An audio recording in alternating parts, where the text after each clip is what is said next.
ఇప్పుడు రాబోయే ఎన్నికలు పరీక్ష అని చంద్రబాబు అన్నారు. ఇక ఈ కష్టాన్ని మనం ఎలాగైనా గెలిపించుకోవాలని, రాబోయే ఎలక్షన్స్ లో ఎలాగైనా గెలివి తీరాలని కూడా చంద్రబాబు ప్రస్తుతం నేతలతో టెలికాన్ఫరెన్స్ నిర్వహిస్తున్న పరిస్థితి మనం చూస్తున్నాం.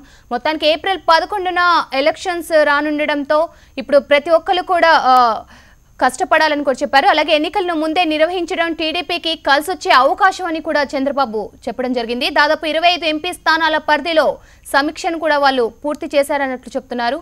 ఇక 30 రోజులు రానున్న 30 రోజుల్లో అవిశ్రాంతంగా పనిచేయాలని నేతలకు కార్యకర్తలకు చంద్రబాబు పిలుపునిచ్చారు.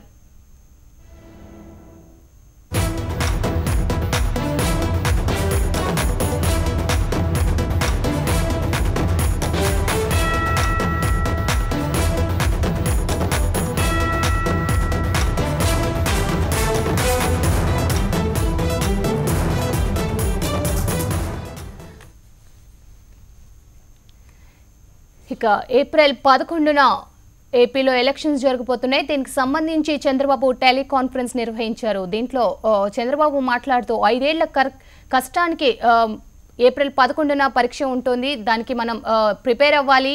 ప్రతి ఒక్క కార్యకర్త నేత కూడా ఈ 30 రోజులు అవిశ్రాంతంగా పని చేయాలని కూడా చంద్రబాబు పిలుపునివ్వడం జరిగింది. అలాగే ఇది ఎన్నికల ఎమర్జెన్సీ అని ఎవరు కూడా విశ్రాంతి తీసుకోకుండా ప్రతి ఒక్కరు కష్టపడాలి. అలాగే మన కష్టానికి ఎన్నికలే పరీక్ష కాబట్టి ప్రతి ఒక్కళ్ళ ఇందులో గెలిచి తీరాలి అని కూడా చంద్రబాబు చెప్పడం జరిగింది. ఇక టీడీపీ నేతలతో సీఎం చంద్రబాబు టెలికాన్ఫరెన్స్ నిర్వహించారు.